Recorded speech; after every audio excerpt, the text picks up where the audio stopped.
Halo, perkenalkan nama saya Kadimani Bulala, NPM 2329061010, Fakultas Bisnis dan Humaniora.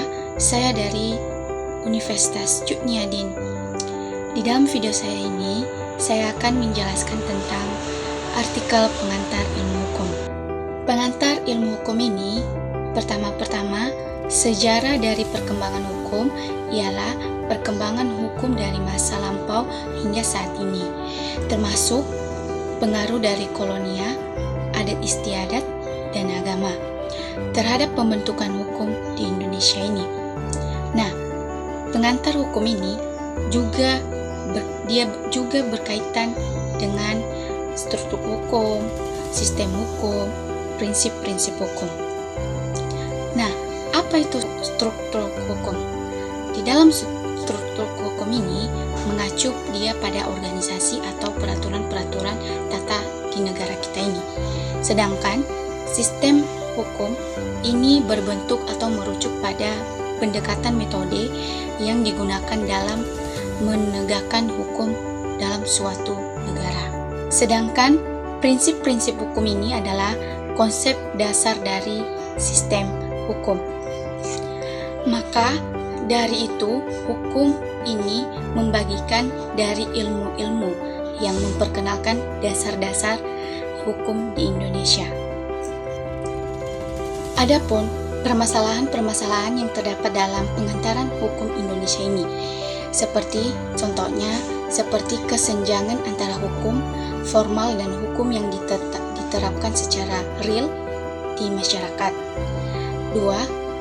Tantangan dalam menyelesaikan hukum adat dengan hukum nasional. 3. Isu-isu mengenai implementasi hukum yang efektif dan perlindungan terhadap hak asasi manusia. 4. Masalah korupsi dan kelemahan dan penegakan hukum. Perbedaan interpretasi hukum oleh berbagai lembaga penegakan hukum dan praktis hukum. Kenapa seperti kesenjangan? Kenapa terdapat kesenjangan antara hukum formal dan hukum yang diterapkan? Karena keduanya memengaruhi sistem hukum dalam masyarakat secara signifikan. Berikut ada kaitan-kaitan dalam hukum formal atau konsep kesenjangan dalam pengantaran hukum Indonesia. Kenapa diharuskan real dalam hukum? Karena satu, harus adanya perlindungan hukum. Contohnya hukum formal yang terdiri dari undang-undang, peraturan dan prosedur hukum lainnya, sedangkan memberikan kerangka kerja untuk menjaga kedamaian, keadilan dan keamanan masyarakat. Dengan itu memiliki aturan yang jelas dan diterapkan secara konsisten, individu dapat melindungi hak-haknya dan menyelesaikan secara adil. Dua, mencegah ketidakadilan. Di mana mencegah ketidakadilan ini hukum formal juga dimaksudkan untuk mencegah terjadinya ketidakadilan di dalam masyarakat dan diskriminasi sistem hukum. Di dalam individu terdapat perlakuan sama di bawah hukum. Hukum formal dapat membantu menegakkan penyalahgunaan kekuasaan atau diskriminasi terhadap kelompok tertentu. Ketiga, termasuk lagi penegakan hukum. Kenapa termasuk penegakan hukum dalam formal kesenjangan? Iya, karena hukum formal juga memungkinkan penegakan hukum yang efektif dalam warga negara dengan memiliki aturan yang jenis dan jalan dalam peraturan bermasyarakat. Keempat, pemerataan akses terhadap keadilan. Nah, pemerataan akses terhadap keadilan yaitu konsep kesenjangan hukum menyoroti kesejahteraan dalam hukum atau akses terhadap sistem hukum dengan mengidentifikasi area-area di mana beberapa kelompok atau individu dalam masyarakat terdapat keadilan yang langka dan diambil untuk memperbaiki kesenjangan atau kesejahteraan dalam masyarakat dan tidak memastikan bahwa semua orang memiliki akses yang sama terhadap perlindungan hukum tersebut. 5. Peningkatan keadilan sosial, mengakui dan mengatasi kesenjangan hukum.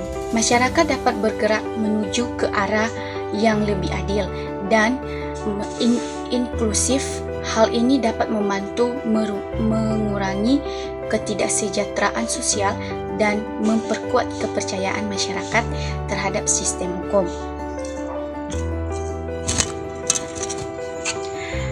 Makanya, menerapkan hukum formal dan mengurangi kesenjangan hukum masyarakat dapat membangun fondasi yang lebih kokoh untuk tatanan hukum yang adil dan efektif. Ini mungkin masyarakat untuk dalam lingkungan yang lebih aman, adil, dan terorganisir. Kedua, isu-isu dalam permasalahan pengantar hukum. Kenapa harus ada isu-isu dalam pengantar ilmu hukum?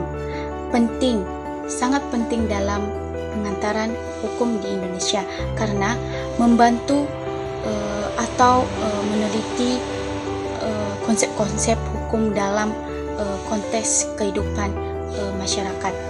Nah, isu-isu ini juga penting karena di dalam isu-isu terdapat beberapa poin, yaitu relevansi dengan kehidupan sehari-hari. 2. Memfasilitasi diskusi dan analisis. 3. Mendorong pemikiran kritis. 4. Menyadarkan akan tantangan hukum. 5. Menginspirasi aksi dan perubahan dalam suatu hukum tersebut. Nah, di dalam mempertimbangkan isu-isu dalam permasalahan pengantar hukum di Indonesia, sangatlah menjadi permasalahan dalam individu karena memperoleh pemahaman yang lebih mendalam tentang kompleksitas hukum dan peranannya dalam masyarakat. Hal ini juga membantu masyarakat untuk mengembangkan keterampilan analitis, kritis, dan advokasi yang penting dalam profesi hukum dan bidang terkait lainnya. Nah, pengantaran hukum ini biasanya dimaksud untuk memberikan pemahaman tentang kerangka hukum yang berlaku di Indonesia. Dan ini biasanya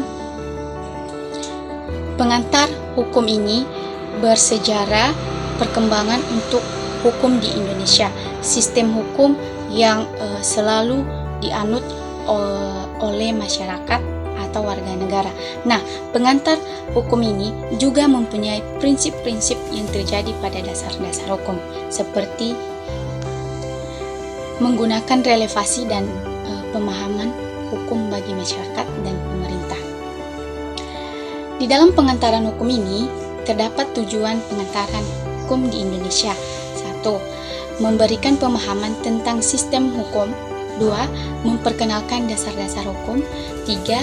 Mengajarkan etika dan profesionalisme. 4. Membangun keterampilan analisis hukum, menggunakan relevansi dan pemahaman hukum bagi masyarakat dan pemerintah. Di dalam pengantaran hukum ini, terdapat tujuan pengantaran hukum di Indonesia. 1. Memberikan pemahaman tentang sistem hukum. 2. Memperkenalkan dasar-dasar hukum. 3. Mengajarkan etika dan profesionalisme. 4. Membangun keterampilan analisis hukum. 5. Menanamkan kesadaran hukum dalam masyarakat.